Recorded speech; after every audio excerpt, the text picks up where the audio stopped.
माननीय मुख्यमंत्री जी के अनुमोदन के उपरांत मैं 13 के 13 जिलों का भ्रमण करने जा रहा हूं और एक जो बहुत ही महत्वपूर्ण बिंदु है, जो 14 अप्रैल को जब बाबा साहब अम्बेडकर जी का जन्मदिन था और 15-20 हज़ार लोग 25 हज़ार लोग हरिद्वार में आए थे और तब एक नारा लगा था जो मेरे द्वारा लगाया गया था कि बाबा तेरा मिशन अधूरा, मोदी धामी कर रहे पूरा।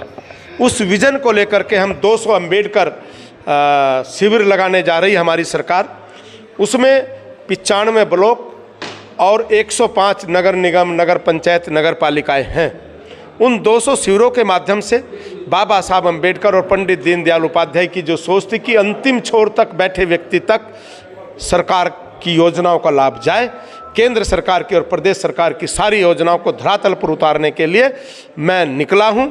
एक कार्यकर्ता के रूप में भारतीय जनता पार्टी के सरकार के एक दायित्वधारी के नाते मैं निकला हूं और गैरसैंण से मैं आज 8 तारीख को मेरी पहली बैठक है, मैं शुरू करने जा रहा हूं।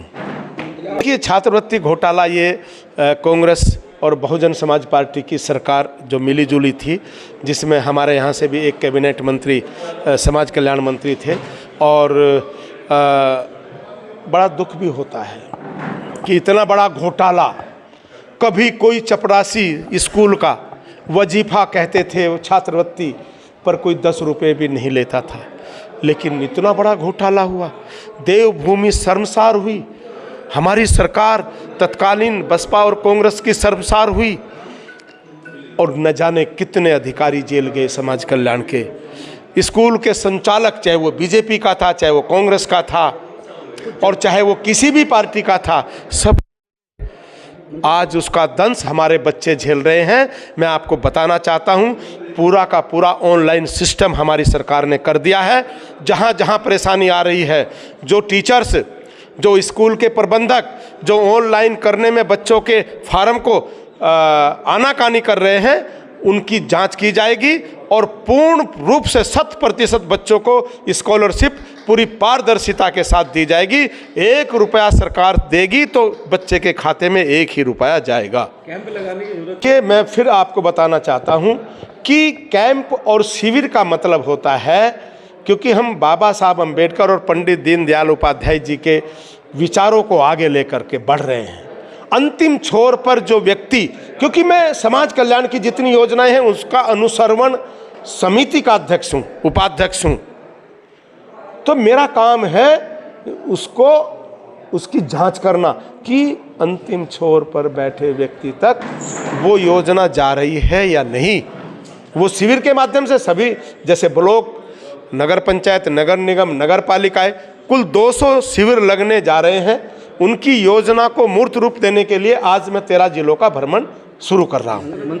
देखिए, मैं फिर कहा, हमारी सरकार ने, चाहे वो किसी भी दल का नेता हो, किसी भी संगठन का हो, अगर कहीं भ्रष्टाचार या किसी अन्य गतिविधियों में फंसा तो वो निश्चित तौर पर जेल जाएगा। और एक चीज़ मैं ये बात आपको बताना चाहता हूं कि शिक्षा नगरी, कुंभ नगरी और शिक्षा नगरी से आज मैं चला हूं, गैरसैंण से बैठक करके मैं इसकी शुरुआत करने जा रहा हूं, क्योंकि शिक्षा नगरी, बाबा साहब अम्बेडकर ने कहा शिक्षा शेरनी का दूध है, जो पिएगा वो दहाड़ेगा। तो मैं आज रुड़की का निवासी होने के नाते रुड़की से चलूँगा और विधानसभा, जो हमारी ग्रीष्मकालीन विधानसभा है, जो हमारी सरकार ने बनाई है, हम उसमें बैठक करेंगे। शुरुआत वहाँ से हमारी होगी। कि झबरेड़ा विधायक जी को मैं कहना चाहूँगा कि अब उनको 5 करोड़ रुपए मिल रहे हैं। तब हमें 2.5 करोड़ मिलते थे एक साल में, हमें 12.5 करोड़ समथिंग मिले होंगे लगभग, उनको 25 करोड़ मिलने जा रहे हैं। तो 25 करोड़ में का काम उनका दिखाई दे। बेगानी शादी में अब्दुल्ला दीवाना, वो जो हमने घोषणा कराई थी, उन पे अपनी मोहर ना लगाए, उसको अपना काम ना बताए, क्योंकि वो देशराज कणवाल अभी जिंदा है। वो जनता में जाकर के बताएगा कि ये मेरी घोषणा है। मुख्यमंत्री जब झबरेड़ा आए थे और 15-20 हज़ार लोगों के बीच में वो घोषणाएं की थी, जिसको आज पूरी करा रहे हैं।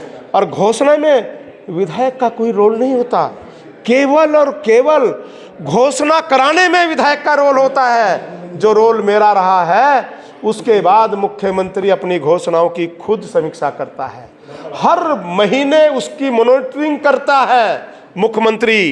इसमें किसी विधायक की जरूरत नहीं है, वो विधायक का काम है घोषणा कराने वाले का, जिसने घोषणा कराई, या मुख्यमंत्री जी का है।